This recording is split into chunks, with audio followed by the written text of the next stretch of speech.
El día de hoy me voy a ocupar de lo que son infecciones nosocomiales o infecciones, ¿quién me dice el otro nombre?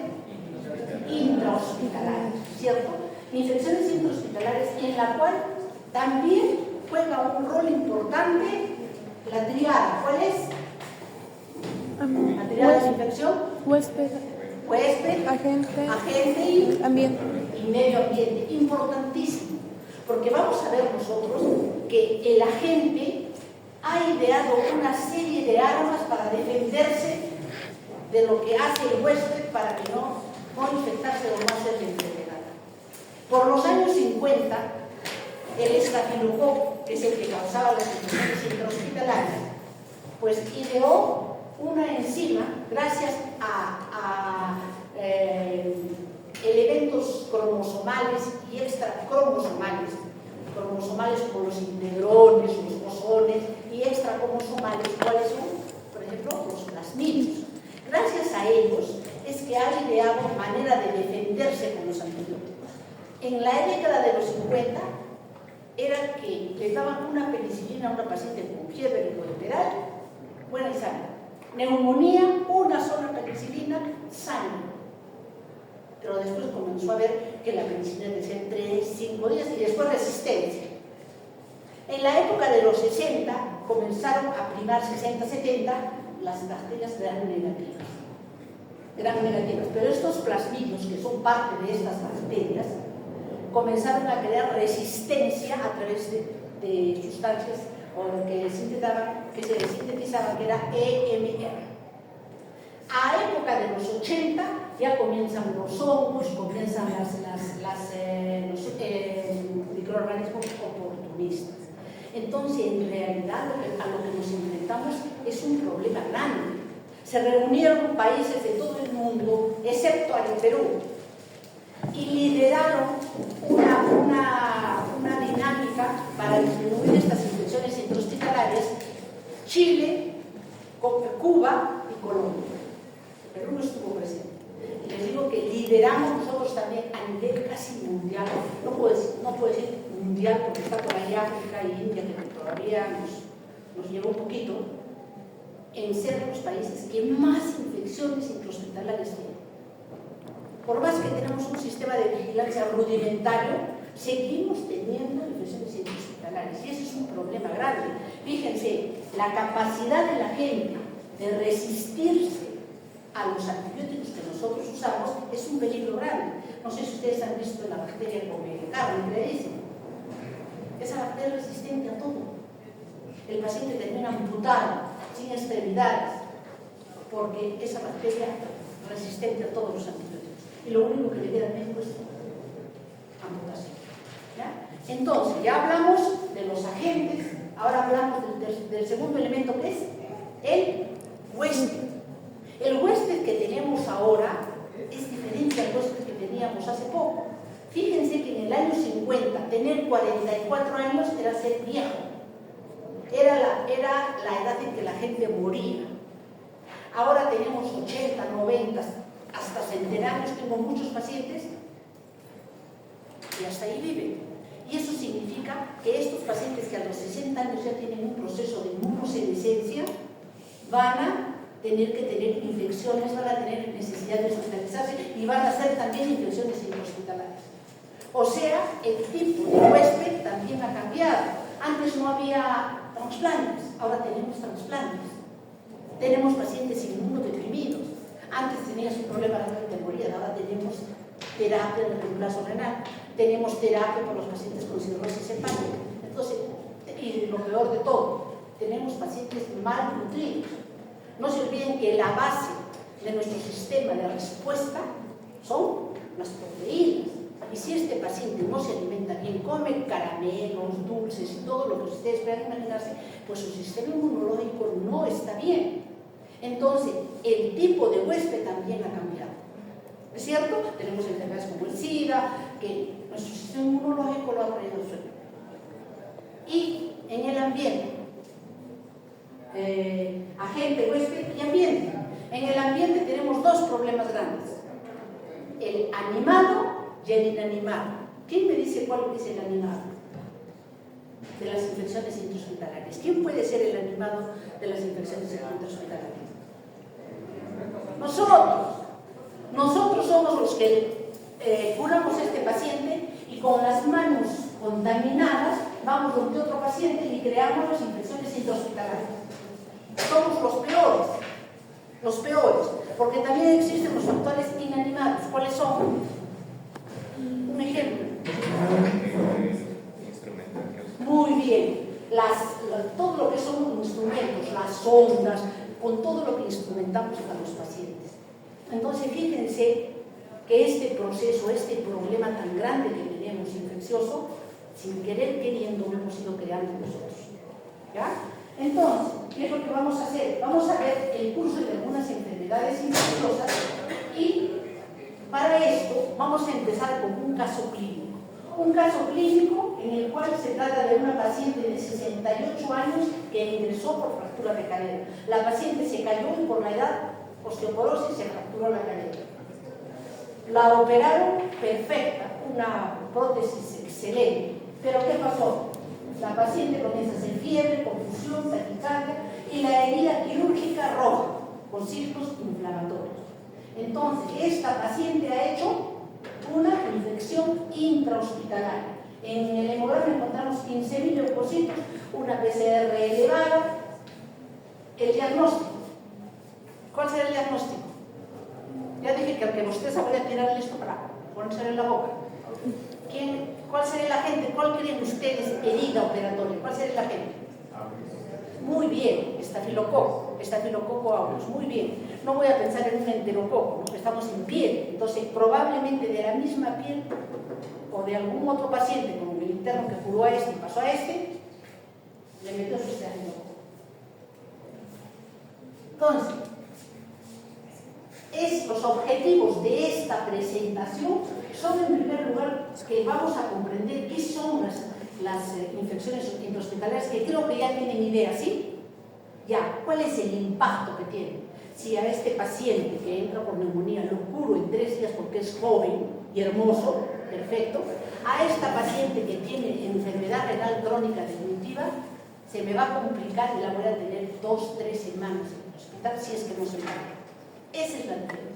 Esa es la diferencia entre infecciones nosocomiales, que significa resistencia antibiótica, paciente en mal estado y falta de poder tener una vigilancia epidemiológica para no contagiar de un paciente a otro. A mis alumnos, paciente que pasamos es que tenemos que ir desinfectando las manos. No podemos ir con la misma campanilla ni las manos contaminadas. Y eso tienen que meterse en la cabeza de ustedes. Ahora, ¿qué tipos de agentes causales? Como les digo, en los años 50 los plasmidios comenzaron a producir enzimas que crearon los BLE y los BLEA, los resistentes a los beta-lactámicos reducidos y los resistentes a los beta-lactámicos ampliados. Por eso es que las penicilinas no sirven. ¿Ya? Entonces, ya después vamos a conversar qué ejemplos estamos dando. Los agentes causales que dijimos, mecanismos de transmisión, vamos a ir analizando cuáles son los mecanismos de transmisión, pero con la introducción que les he hecho ya ustedes están imaginando, ¿no es cierto? O bien por la piel, o bien de repente el paciente le han instrumentado y está con una infección intrahospitalaria. Diagnóstico, tratamiento y prevención. Yo les voy a proponer algunos esquemas terapéuticos, pero eso no es absoluto. Yo les recomiendo a ustedes que lean, amplíen lo que nosotros les damos aquí, es como una guía. ¿Ya? Entonces, ¿cuándo consideramos una infección intrahospitalaria? Vamos a ver ahorita la respuesta. Entonces, aquí tienen cuáles son las infecciones intrahospitalarias contraídas durante el estancia hospitalaria, que no estaban presentes antes. El tiempo de manifestación puede aparecer durante la hospitalización del paciente o cuando ha sido dado de alta. ¿Qué pacientes o qué población es afectada la que está hospitalizada? ¿No es cierto? Y también puede darse o puede verse afectada los mismos personal sanitario. Yo les comento que en una oportunidad vi un paciente con una sarna noruega. Una sarna noruega es pues, una infección de la piel muy pruriginosa y dolorosa.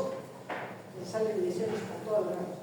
Terminaron por lo menos 12, si mal no recuerdo, enfermeras con la sarna noruega, 14 técnicos y como 41 entre alumnos, internos y residentes, con la sarna noruega.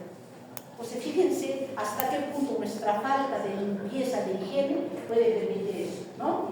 Entonces, también puede ser afectado el personal sanitario, los visitantes, alumnos de medicina. Cuando les hablaba de cuándo se considera una infección intrahospitalaria, hay varios conceptos. Hasta hace poco decía, una infección intrahospitalaria, que las hemos visto ahora en la visita. Infecciones hospitalarias se consideraba que eran 48 horas después del paciente hospitalizado o 72 horas después del paciente haber sido dado de alta. ¿Ya? Ahora ya no es así. Este es el último concepto que tenemos del CITES teatral, en el cual dice que toda infección que no esté presente o incubándose en el momento de la hospitalización es una infección intrahospitalaria. Nos ponemos un ejemplo. Este paciente que vino con el abdomen así, le abren el abdomen en sala de operaciones y le encuentran full pus, ¿será una infección intrahospitalaria? No. Se ha verificado que ya vino así el paciente. Este paciente que viene por un cuadro de neumonía, es dado de alta, como es adulto mayor no puede orinar, lo cateterizan, perfecto, llega a su casa y de repente a los 4 días comienza con fiebre alta. ¿Será hospitalaria? ¿Será, intrahospitalaria? ¿Será comunitaria? Intrahospitalaria. Ha ido el germen floreciendo mientras el paciente estaba recién recuperándose. Entonces, ese concepto de los 48 horas y 72 horas ya es antiguo. ¿Ya? Es antiguo. Esta más o menos es la casuística mundial. Hablamos del mundo. La infección urinaria más frecuente es la ictus. Entonces, para que vayan recordando ya en su práctica, yo soy geriatra, entonces tratamos en la medida de lo posible instrumentar poco al paciente. Pero la buena parte de nuestros pacientes varones tienen hipertrofia prostática, tienen retención urinaria. Y a veces la retención urinaria no es solo por la próstata, sino es porque les da temor orinar. Entonces a veces hay necesidad de sondearlos. Yo les recomiendo que sea una sola vez, con una nela, simplemente evacuatoria, y sacar la sonda. E intentar que el paciente orine por sí. En la mujer es mucho más problemático, porque nosotros somos, disculpen los varones, más limpias, más, ¿cómo les puedo decir?, exigentes en la limpieza. Entonces vamos, vemos ese baño y nos regresamos. Porque desgraciadamente no hay, como les digo, esa vigilancia, ese complemento de la vigilancia epidemiológica que es ofrecer sanitarios limpios. A nadie le da ganas de entrar a un baño de mujer, ¿no? Los hombres no tienen problema, ¿no? O sí, no es cierto. Anatómicamente tienen esa ventaja.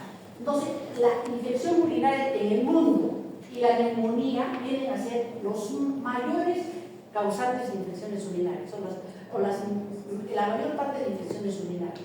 También está en el sitio quirúrgico, pero esto en países desarrollados se está controlando. Se está controlando porque ustedes no han visto la higiene que se tiene, la limpieza que se tiene. Yo tuve la suerte o no suerte, no sé qué decirlo, de hacer mi internado en Toquepala. Toquepala, el hospital de Toquepala, cuando yo fui, era un hospital de Estados Unidos, en el cual para lavarte las manos tú mirabas que había un sistema en el que caía una esponja estéril y te tenías que lavar las manos con esa esponja estéril. Y cuando fui a ayudar a mi esposo a operar a Goyeneche, me decía, lava al paciente mientras yo me cambio. Yo entré y no miraba nada, no había ningún sistema ni nada, solo había una esponja de lavadero. Le digo, ¿por qué no te lavas? Porque no hay esponja, le digo, la de ahí. Con esa nos se lavan todos los cirujanos. Y hasta la fecha es así, o sea que estamos todavía en pañales. Otras causas, la bacteriemia y de origen gastrointestinal. Estos son trabajos hechos en Perú. Y fíjense, el sitio quirúrgico es la causa más frecuente de infecciones en Perú, de este estudio que hicieron en el 2011. Y acá vamos a ver otro estudio también hecho en el cual las vías urinarias resultaron las más frecuentes. Este fue en hospitales privados, ¿ya? Y este fue en hospitales públicos. Entonces, conclusión, ¿quiénes tienen más cuidado? Hospitales privados. Siempre hay una exigencia, pero qué pena que nosotros mismos no tengamos esa religiosidad para ser disciplinados en la norma.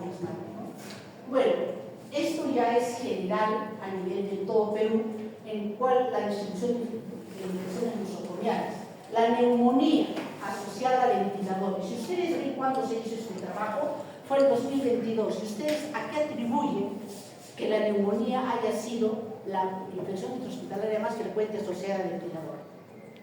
Al COVID. ¿Ya? Entonces, este resultado en realidad es engañoso. Es engañoso. Entonces, tenemos infección del sitio quirúrgico. Sigue siendo para nosotros una causa importante de infección intrahospitalaria. Bacteriemia, infección del tracto urinario y otras. Ahora, según la presentación de las infecciones intrahospitalarias, pueden ser epidémicas, endémicas, endógenas o exógenas. Recuerden que cuando yo les presenté recién a los agentes patógenos, hablamos que las endógenas eran propias de qué países? Desarrollados, ¿cierto? Y las que tenemos nosotros afuera, las exógenas, eran propias de países en vías de desarrollo como nosotros, como el estafilococo, el estreptococo, que sí, ¿no es cierto? Entonces, vamos a empezar por las endémicas, son las comunes, las que generalmente están ahí, presentes en el hospital. Pero las epidémicas son las que aparecen como un brote. Por ejemplo, ¿cuál ha aparecido como un brote pandémico? El coronavirus ha marcado un antes y un después en nuestras vidas. Infecciones endógenas, las que tenemos en las mucosas dentro de nuestro organismo, que viven saprofitas. Y las exógenas, bacterias o agentes que están fuera de nuestra piel o en mucosas. Muy bien. ¿Cómo se clasifican según el sitio anatómico? Ya les dije, fíjense que en este estudio que se hace ya es un referente de texto. Las ITU están liderando con 30-40% de infecciones nosocomiales por la instrumentación, y esto básicamente es por el aumento de la edad. Si ustedes ven la pirámide poblacional, que la vamos a ver en las instrucciones, antes era una pirámide en donde los abuelos estaban arribita y eran poquitos, ya no constituían ni siquiera el 1%. Ahora ya no es pirámide, está formando un robo, donde los abuelos son en Perú 13 a 14%. Imagínense, en el mundo desarrollado se han preparado para esta pandemia, para esta epidemia sin precedentes que es el envejecimiento. Nosotros no, ni desde el punto de vista social, económico, ni sanitario. Entonces, miren a lo que tienen que enfrentarse ustedes desde ahora. Neumonía, igual, la mayor causa de muerte, también infecciones nosocomiales. Sitio quirúrgico, bacteriemia por catéter, infecciones gastrointestinales, según el sitio. Ahora, ¿cuáles son los agentes cuando son infecciones del tracto urinario? Tenemos, en primer lugar, la E. coli, el enterococo. Y la E. coli, ustedes han visto que es casi un agente en un 90% de infecciones urinarias, sino que la E. coli ya está también creando sistemas, el plasmid está creando formas de defenderse de nuestro sistema inmunológico y de los antibióticos. La pseudomonas aeruginosa, la Klebsiella, esos son los agentes más comunes. Ustedes tienen que aprender a tratar estos agentes. Hay antibióticos específicos para estos agentes, salvo que sean multidrogoresistentes. Hay fritos. Factores de riesgo, cateterismo prolongado, o sea, la sonda que al paciente le pusieron porque no orinó, la sonda en emergencia. Y a la hora del alta lo ven ustedes con la sonda. Y preguntan, ¿y por qué sigue con la sonda? Ah, es que se la pusieron en emergencia. Nadie tocó esa vejiga. ¿Cómo se toca una vejiga? Se le dice, por favor, pórtate bien. No, si no, se le va clampando 6 horas. Se suelta nuevamente hasta que el músculo de la vejiga vuelva a poder contraerse y poder el paciente orinar. ¿Ya? Entonces, cateterismo prolongado o el catéter venoso central que se les pone a los pacientes para diálisis. Ustedes ven la gasa, porque ellos se van a su casa y tienen que hacer su diálisis. Es negra. Negra, a pesar que le dicen, por favor, cuida esto, no puedes ser negra. Es no, fíjense, técnicas de inserción inadecuadas, desgraciadamente las mujeres en eso tenemos ese problemita, somos más susceptibles o la edad avanzada. ¿Cómo se va a manifestar? ¿Va a haber algún otro signo diferente a lo de las infecciones? No, son los mismos signos. Va a haber insuria, va a haber fiebre. Un paciente que ustedes lo veían que su curva febril estaba yendo ya muy bien, sin fiebre, y de repente ¡pam! Un pico. A ese paciente no le den de alta, por favor, está haciendo infección hospitalaria. Muy bien. ¿Cuáles son los agentes causales generalmente en una neumonía nosocomial? ¿Por qué ustedes ven que a veces se utiliza el miropene y qué sé yo? Porque ahí está muy presente la pseudomonas aeruginosa, el estafilococo aureus, la Klebsiella y la Cintenobacter. ¿Qué predispone a la infección hospitalaria? La ventilación mecánica, la edad avanzada, que el paciente se aspire o que sea portador de una enfermedad pulmonar obstructiva. ¿Cómo se manifiesta? Por fiebre, secreciones purulentas. Soy paciente que ya no tenía expectoración, nada, comienza a tener expectoración purulenta, comienza a levantar picos febriles. Y en la radiografía van a ver con los infiltrados en ambos campos pulmonares. Generalmente la infección intrahospitalaria suele ser en ambos campos pulmonares, generalmente, no siempre. No van a decir, no tiene infiltrado ambos campos, no es intrahospitalaria. Mortalidad, 20 a 50% de casos de neumonía asociada al ventilador mueren. Porque ustedes han visto la gran mortalidad que ha habido en Perú. Y sin embargo, pacientes que han tenido neumonía asociada al ventilador en otros países no han tenido la mortalidad nuestra. Porque hasta les daba miedo examinar a los pacientes. Bueno, nadie puede censurar a nadie, ¿no? Pero ha sido un miedo exagerado. Bueno, ¿cuándo se dan las infecciones en el sitio quirúrgico? Porque son frecuentes. Afectan la piel, el tejido subcutáneo y se van a manifestar porque ustedes ven que la herida operatoria el segundo o tercer día ha estado bien, bonita. Y de repente al tercer o cuarto día comienzan a haber dolor, secreción purulenta. Es decir, esa herida operatoria está infectada. ¿Quién es el responsable? El estafilococo aureus. A veces eran negativos por cirugías abdominales. Se quitaron un lugar a la barriga de la colostomía de y luego otro paciente que estaba con prótesis de cadera. Profunda. ¿Por qué? Porque compromete no solo la parte de la dermis, del epidermis, sino el músculo, las fascias. ¿Ya? Y mientras más profunda sea, lo que hay que hacer cuando es una prótesis de cadera, hay que sacar la prótesis. Y ese paciente se quedará cojo para toda su vida, o le pondrán una prótesis que se llama, que es como una prótesis exactamente, pero es antibiótico. Se llama prótesis de transición. Ya. Entonces, también puede manifestarse muchas veces porque este paciente hace picos febriles. ¿Quién generalmente da los picos febriles? Los abscesos. Y hay digamos, un dogma. Absceso que no se drena, no se cura. O sea, el tratamiento del absceso es drenar. Si no, el paciente va a seguir. Los únicos abscesos que no se da tratamiento quirúrgico son los abscesos ¿recuerdan? Entomeba histolítica. ¿Ya? Muy bien. En el caso de las infecciones por catéter, se forma en el catéter como un biofilm. No sé si han tenido oportunidad de verlo. Se forma como una capita, inclusive muchas veces translúcida, en donde el antibiótico que le des no va a funcionar. No va a funcionar, ¿por qué? Porque ahí se ha formado como una, ¿cómo les puedo decir? Como un fuerte de las bacterias bien protegidas. Tal es así que no te veo más terrible. No te veo más Fernando. Ya voy conociendo. Ya. Y el antibiótico no llega ahí y el paciente le dan dosis más altas, le cambian el antibiótico y mientras no le retienen ese biofilm, o sea, ese catéter, ese paciente no va a mejorar. Lo mismo pasa con las prótesis del corazón. El paciente hace endocarditis y no hay manera de controlarlo. Lo único que tiene que hacer es sacar la prótesis y poner otra prótesis. Bueno, o poner lo que no tenemos acá, el corazón afuera, que hay una bomba especial que le envía la sangre hasta que puedan conseguir una prótesis limpiar el sitio. Entonces, por el catéter puede ser por colonización del catéter, como les digo, por la formación del biofilm, bacteriemia. Hasta masticar un chicle, fíjense, hace bacteriemia en una persona.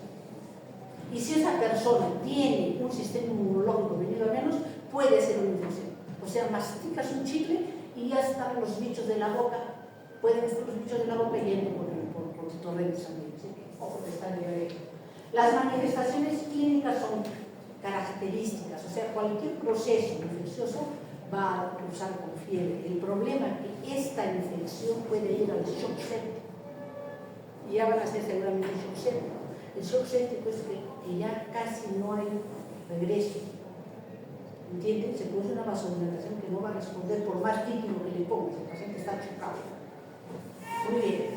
Y complicaciones, bueno, como se camina por todo sitio el bicho, se van los huesos y de ahí no lo sacas ni jugando, hace una osteomielitis, se va el corazón, puede ser endocarditis, etcétera, etcétera, etcétera. Ahora, veamos las infecciones gastrointestinales. ¿Qué tasa de mortalidad tiene cuando un paciente que le han hecho de repente una apendicitis, una colecicitis se ha infectado en el hospital? De esos 100 pacientes, 25 se mueren. ¿Ya? Pueden volver a tener la infección un 15 a 20%, a pesar que les das tratamiento, los mejoras, todo, y vuelve nuevamente la fiebre y todo. Y el periodo de incubación para que se produzca esta infección a nivel intestinal son 3 a 7 días. Hay un caso clínico, una situación clínica que se llama la diarrea por Clostridium difficile, y a veces se debe a que hemos usado antibióticos previamente. Y tenemos que tratarlo también con antibióticos. ¿Ya? O sea, a veces usamos antibióticos de amplio espectro por mucho tiempo, en dosis inadecuadas, y el paciente hace una diarrea incontrolable, y es por el Clostridium difficile. Eso se trata con vía oral, la vancomicina vía oral. Bueno, ¿cuáles son los principales agentes causales? Hablamos de los gram positivos que incluyen el estafilococo marsa, resistente, resistente, el enterococcus, y entre los gram negativos tenemos E. coli, pseudomonas y Klebsiella. Se les estoy repitiendo para que cuando les pregunten, al pasar visitas, sepan contestar. ¿Cuáles son los hongos y virus causantes de infecciones intrahospitalarias? Eso tengo que mirar de vez en cuando a Fernando. La Candida generalmente causan infecciones invasivas en inmunodeprimidos. ¿Ya? El Aspergillus, un paciente que está con una caverna secuelada de tuberculosis y está enfermo, puede meterse en un Aspergillus y no sabemos si es la tuberculosis o el Aspergillus hasta cuando no hacemos la biopsia. ¿Ya? Y el virus sincicial respiratorio generalmente se ve en niños y en ancianos, ¿no? ¿Por qué se produce esta resistencia antimicrobiana? ¿Por qué nuestros antibióticos no empezaron a servir? Porque se usa inadecuadamente, se da a lo que no se debe dar, a un gram positivo le da un antibiótico para gram negativo o viceversa, por poco tiempo o en la dosis inadecuada. Entonces, esto es una de las causas de la resistencia antimicrobiana. Que se hayan propagado a través del personal sanitario cepas resistentes. Que estas cepas resistentes, gracias a los genes que tienen, que les digo que es el plasmidio, uno de ellos, puedan hacer resistencia a todos los antibióticos. Y hemos encontrado bacterias multidrogoresistentes, o que haya una transferencia horizontal por material genético entre las bacterias se encuentran y dicen, mira, toma esto porque te vas a usar esto de este antibiótico y con esto ya eres resistente a ese antibiótico que te va a dar. O sea, horizontalmente las bacterias se pasan millares, se pasan cuál es lo que sirve y lo que no. Acá esto es prácticamente lógica, nada más. Vías de transmisión, contacto directo, manos cochinas, manos mal lavadas, contacto indirecto, instrumental, vía aérea. Por eso nos usamos esto. Estornudamos y ya están. Mis 3 alumnos que estaban atendiendo la clase están con gripe. ¿no es cierto? Vehículos comunes, alimentos, agua, medicamentos. Factores de riesgo intrínsecos, los que son del paciente. Extrínsecos, los que son del ambiente. Intrínsecos, edad avanzada, pacientes inmunodeprimidos, enfermedades crónicas, desnutrición, obesidad. ¿Ya? Todo paciente gordo no significa que está bien nutrido. O sea, que no saquen peso por estar gordos, no. El gordo también tiene un factor de riesgo, porque como les reitero muchas veces a los alumnos, el gordo, las células acuosas ya de por sí son células inflamadas. ¿Entienden? Entonces, agregarle una infección ahí es amplificar, ¿no? Y factores extrínsecos como procedimientos invasivos, dispositivos médicos, los catéteres, antibióticos previos, cirugía reciente, que el paciente lo tenga 7 días hospitalizado cuando no hay motivo, o que el paciente ingrese a UCI. A mí me daba miedo. Yo sabía que un paciente que ingresaba a UCI, no lo había sabido. Me daba miedo que llegue a UCI. En UCI, pero una contaminación es la presencia de gérmenes, full gérmenes resistentes a todo. Entonces, ya cuando tú eres médico y dices a UCI, se te aprieta el corazón. A este ya no lo voy a decir con seguridad. Miren, ¿dónde está el científico acá? ¿Dónde está? ¿Dónde está? ¿No ha venido?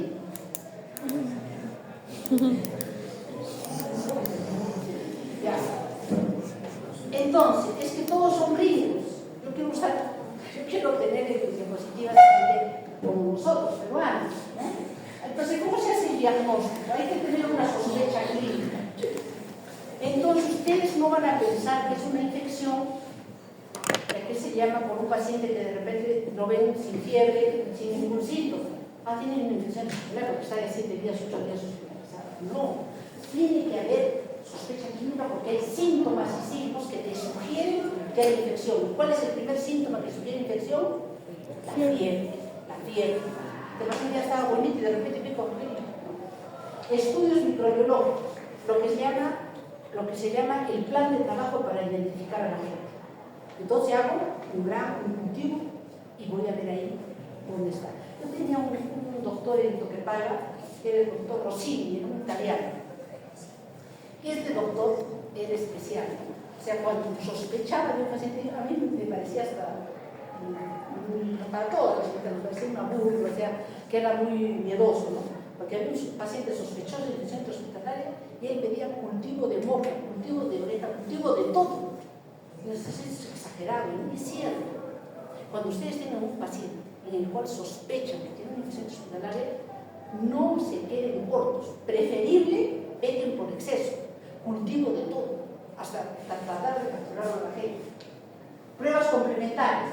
Siempre tenemos que ver qué daño está provocando este agente, qué daño estructural está provocando. Si es una neumonía, tendré que pedir una radiografía, si es necesaria una tomografía. Pero no se vayan de frente, por favor, a la tomografía. Si la radiografía ya les está diciendo que hay una opacidad, que hay una neumonía, ¿para qué piden tomografía? Ya no sean los estudiantes de países desarrollados. Nosotros no tenemos esa plata para hacer. Ecografías, sospechan de algo de repente abdominal, ¿no? Y marcadores inflamatorios. Acá hay una pequeña confusión que muchas veces al PCR. ¿Qué es PCR? A ver. ¿Qué significa PCR? ¿Y qué más? Proteína C reactiva, ¿y qué más? Muy bien, entonces son dos cosas diferentes. Una es para ver si hay inflamación y la otra es para ver quién es. ¿Ya? Entonces cuando les pregunten, por favor, les saben qué es. Y la procalcitonina tiene la ventaja de que me dice, este paciente está con un PCR alto, una velocidad alta, porque está con infección. ¿Ya? Esa es la procalcitonina. Eso nos dice, hay bacterias, nos dice la procalcitonina. Ese paciente está hinchado y todo porque hay una bacteria presente que está causando eso. No es un proceso inflamatorio puro. Y el diagnóstico que ya veremos con el antibiograma que vamos a dar, que ahora les planteo la siguiente pregunta. No necesariamente infecciones hospitalarias, en infecciones en general. ¿Qué manda? Que su cultivo diga que es un agente que es sensible a la cefalosporina y ustedes están dando de repente ceftriaxona y el paciente está yendo bien, pero su antibiótico parece que es otro antibiótico al que es sensible. ¿Qué hacen? ¿Cuál es su actitud? A ver, levanten la mano los que cambian antibiótico. O sea, lo dejan con el antibiótico al que es resistente. Levanten la mano los que lo dejan con el mismo antibiótico. Nada, 2, 3. Ya. Sí, chicos, siempre la clínica manda.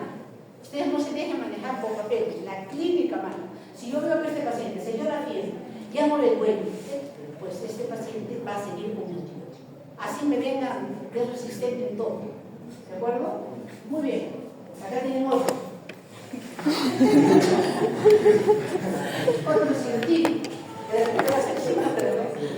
¿Cuál es el tratamiento? ¿Qué principios generales tenemos que tener nosotros para el tratamiento? En principio, tener cultivos previos.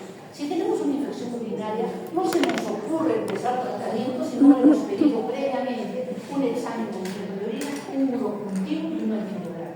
Por favor, no se les ocurra. Eso para ustedes tiene que ser mi mandamiento. Yo no puedo, y menos en una infección intrahospitalaria. Parece esta neumonía, démosles una vez el meropenem, démosles una infección urinaria, de repente démosles la vancomicina. No, por favor, pidan primero el cultivo y el antiviral. ¿Qué hacemos si el paciente recibió antibióticos? Y necesitamos un cultivo de orina. Pero siempre nos sabe repetir que los cultivos se mueren en salir. Claro, 3 días. ¿De qué les he dicho yo? No se les ocurra darle antibióticos si no han pedido cultivo. Yo no les he dicho si ha llegado el resultado del cultivo. Entonces, ¿qué haces por decir, en este otro caso? ¿Qué haces con el paciente que tiene un... ¿Es la docente o eso no? Me pasó de la hora. No, ¿qué haces? El paciente ha recibido tratamiento para la infección urinaria y necesitas un cultivo de orina, porque el paciente sigue mal. ¿Qué haces?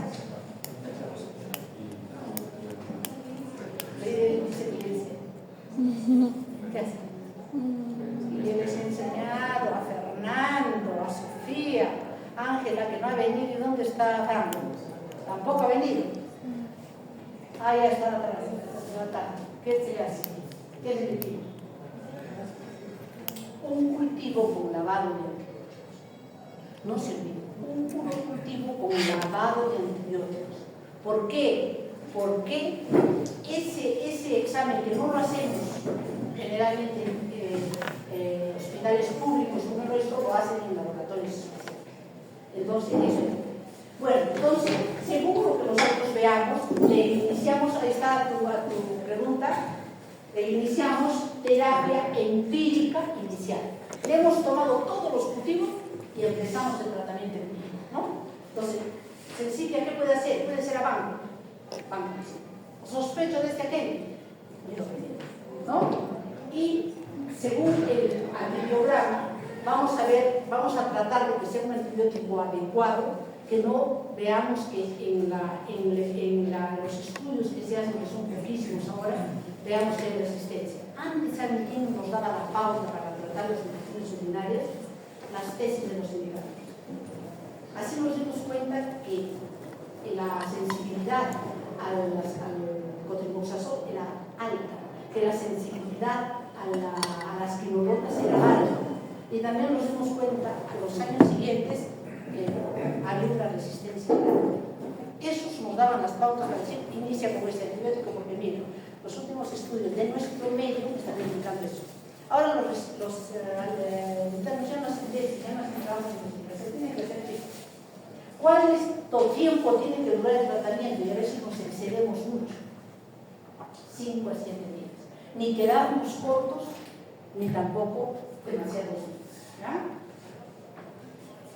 El tratamiento específico, ¿de qué depende? Ya pasaste tú. Del tipo de infección.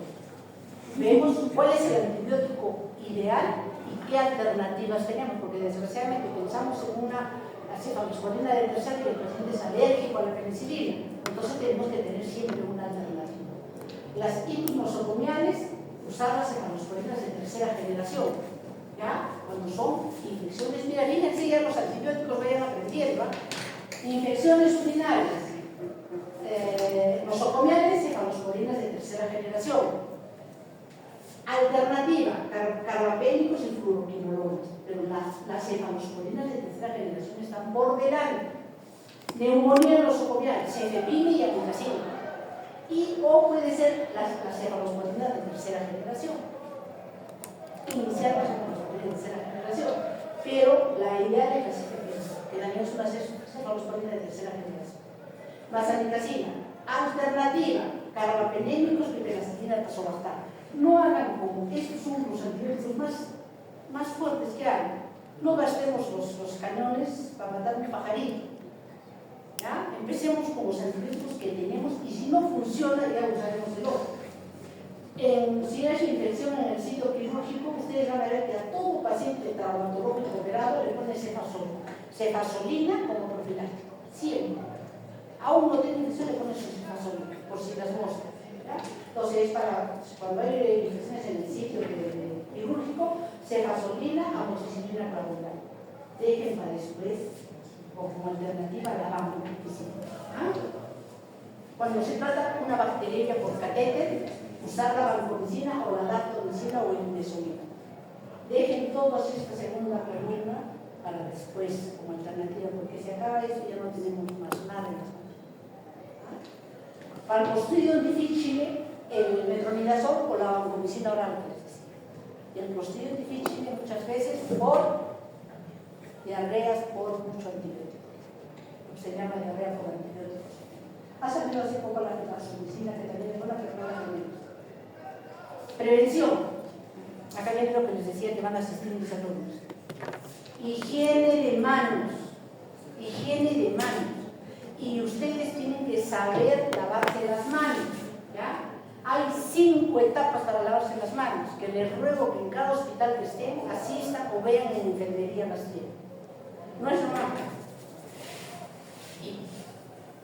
No, tienen que lavarse las uñitas, tienen que lavarse el dorso, tienen que lavarse entre los dedos, todo. Tiene 5 momentos de lavado de manos de tarea para que este fin de semana la pasen bonito, vean cómo se lavan las manos en un YouTube está. ¿Ya? Luego, el uso de los FP. Desgraciadamente, todavía nosotros no podemos dejar de usar FP, no por el COVID. ¿Por qué creen que seguimos usando FP en el hospital? ¿Por qué será? Ya tenemos usado. ¿Será por el COVID? No. ¿Qué ha pasado? Con el COVID hemos descuidado enfermedades que son, digamos, de gran porcentaje en nosotros, como la tuberculosis. Entonces el tuberculoso también le daba miedo ir a recibir el tratamiento, que se contagie de COVID. Entonces, ¿qué ha pasado? Se ha producido buena proporción o buen porcentaje de tuberculosis MDR y de tuberculosis XDR. Y lo que les comentaba a mis alumnos, a veces el paciente está ahí 10 días en medicina y recién al 10º día dicen, ya salió de acá positivo 3 veces. Y para colmo MDR. ¿Y qué hicieron los alumnos que hicieron la historia ahí? Por eso, sintomático respiratorio, por favor, o doble mascarilla o una N95. No hagan una historia, un sintomático respiratorio con su mascarilla simple, para que no protege. ¿Ya? Y tener tuberculosis multidroga resistente es lo peor que pueden tener, porque ni siquiera pueden estar con su familia. Y la limpieza de tabacal también somos fatales. Nuestros hospitales, pero triste, ¿no? Porque ustedes ven las paredes cochinas, tienen cualquier cosa igual, tienen la basura a veces por todo lado, entonces ahí como que estamos cojeando mucho como para que haya una buena vigilancia para las infecciones nosocomiales. ¿Qué es el stewardship antibiótico? ¿Qué significa? Para prevenir, ya para hacer una prevención específica, ellos son de geriatría. Stewardship es ¿qué? Es el manejo adecuado de los antibióticos. ¿Ya? El manejo racional de los antibióticos. Uso racional de antimicrobianos, restricción de antibióticos de un espectro. eso pecamos mucho nosotros. Revisión periódica de las inscripciones. Si al paciente les indica la cefalexina o una tableta diaria, así se le indica al boticario. ¿Y la cefalexina cuánto dura? 6 a 8 horas como máximo, tienen que darla cada 8 horas, si no, ya hay resistencia a esa enfermedad. Manejo de dispositivos adecuados, por eso les digo, la sonda cuando tiene que ponerse y retirarse cuando ya tiene que retirarse, no mantenerla ahí semanas hasta cuando se vaya a la evaluación diaria de necesidad. O sea, si veo que este paciente ya está más consciente, ya de repente puedo educar la vejiga, pues le educo la vejiga y le retiro lo más precozmente la sonda vesical. Técnicas asépticas de inserción. ¿Qué es lo que hace la enfermera? Dice, teóricamente la enfermera es la que tiene que poner la sonda vesical, pero yo 1000 veces prefiero que la ponga el interno. Y así hemos hecho en el hospital. Porque la enfermera vio a este paciente, y como está con el tiempo que no puede, le pone la sonda vesical al paciente sin tener cuidados de no meterle por ahí un bicho, y que de hecho siempre llega ahí un bicho con las enfermeras. Por eso preferir ustedes, cuando sean internos, por favor, toda la técnica necesaria, lavarse las manos, ponerse guantes. No es que le pongo guantes y está todo ya corregido y no va a pasar ningún bicho. No se olviden. Condones, ¿qué protección les da de no embarazarse, de que no se embarace la mujer? 98%, o sea, hay un 2% de que se embarace. Guantes, ¿qué posibilidades hay que tus gérmenes que están en la mano no los contagies al paciente? 95%. O sea, hay 5% de posibilidad, y más si te quedan grandes o te quedan chicos, que contagies o lleves algún bicho ahí que se quedó, que está en el río. Aislamiento. Se supone que un paciente que está con una infección hospitalaria debe tener un ambiente especial. ¿En qué hospitales están además del Honorio? ¿En otro hospital? Todos están en Honorio. Hay ambientes especiales, hay 2 camas, que ahí ponen a 2 con infecciones hospitalarias, pero hay un montón de infecciones hospitalarias. O sea, no podemos hacer eso. Cuando sean ministros de salud, alguno de ustedes, ¿quién dijo que iba a ser? Ángela, ¿no? No. Ángela. Ángela va a ser ministra de salud, va a ser congresista, digamos. Entonces, lo ideal sería que tengan habitaciones individuales. Que se haga un estudio, una vigilancia epidemiológica adecuada para ver dónde están los brotes. Y la vacunación. No se han dormido hoy día porque han estado ahí, por eso la próxima también van a estar, prometo que van a estar dando una foto a cada uno para que se vean en la publicidad. ¿Ya? Y, de hecho, como les decía, la vacunación es importante. Estos son los programas que debe haber, que debiera haber en nuestros hospitales. El programa de control de infecciones, evaluación y mejora continua. Un indicador del estado de salud de un país son las infecciones nosocomiales. O sea, nosotros estamos temblando de miedo y todo, estamos más. Y eso debe permitir la recomendación en dónde estoy fallando para tratar eso. Pero como se preocupan más en hacer, ¿cómo se llaman? Los ambientes de los soldados, de los policías mejores, y no hospitales, este hospital está tubulizado demasiado. Es terrible. Hay en total, y no me dejan mentir los que están yendo, ¿cuántos alumnos de la Católica, cuántos alumnos de medicina? De la UNSA. Es de verdad, parece una multitud, una procesión cuando ustedes ven tal cantidad de alumnos. Entonces, fíjense, por ahí estamos listos. Que haya guías o protocolos, pero yo digo, nos obligaron a que hagamos guías. Pero yo digo, ¿qué vamos a cumplir si la guía me está diciendo que este paciente debe estar aislado? ¿Cómo yo puedo hacer una guía en lo que no tengo para cumplir? ¿Es cierto? Vigilancia epidemiológica, que sí la tenemos a medias, pero la tenemos, en la que se trata de ver dónde están las infecciones hospitalarias, de qué género se trata. Bueno, este es el Comité de Control de Infecciones Hospitalarias. Muy bien, entonces tenemos acá casos clínicos para que ustedes se les quede impregnada las infecciones hospitalarias. Paciente de 45 años, 7 días en UCI, y el paciente tiene fiebre, secreciones purulentas y nuevos infiltrados radiológicos. ¿Qué es lo que tiene? Una neumonía por interhospitalaria. por ventilador. está asociada a ventilación mecánica. Entonces, ¿cuál sería el tratamiento? Piperacilina, tazobactam, más amicacina y buenos inhibidores. Caso 2, bacteremia por catéter venoso central. Catéter venoso central, esa ya saben ya que es neumonía por ventilador, de antibióticos sin usar. Por catéter central, el paciente es paciente oncológico y con fiebre y escalofríos durante la infusión del catéter venoso central. Y el hemocultivo, miren, todos tienen la gel, es estafilococo aureus. Tratamiento, vancomicina y retirada del catéter. ¿Por qué? Ya les expliqué, ¿por qué retiramos el catéter? ¿Por qué? ¿La qué? Biofil. Era el único que estaba atento. A pesar de estar con el celular, estaba atento. ¿Ya? Muy bien. Este otro caso. Bueno, ¿y qué le daba a ese paciente? Vancomicina y retirada de catéter, obligatorio. Paciente que tiene infección en el sitio quirúrgico donde lo operaron. Es una jovencita, adolescente, post-apendicectomía, que tiene fiebre y secreción purulenta en la herida operatoria al 5.º día. ¿Qué le doy? Y le sale ecoliblé, porque es intestinal, no se olviden, han abierto cavidad abdominal. Entonces le damos drenaje y artapelé. Y si no me equivoco, estas son las conclusiones. Entonces las infecciones intrahospitalarias son un problema de salud pública, no solo interesa a este hospital o a esta especialidad, problema de salud pública, requiere un enfoque multidisciplinario, ahí tiene que estar el infectólogo, el internista, si hay necesidad del endocrinólogo si el paciente es diabético, por eso se llama trabajo multidisciplinario, también tiene que estar la enfermera, la laboratorista, todo el equipo que sea necesario.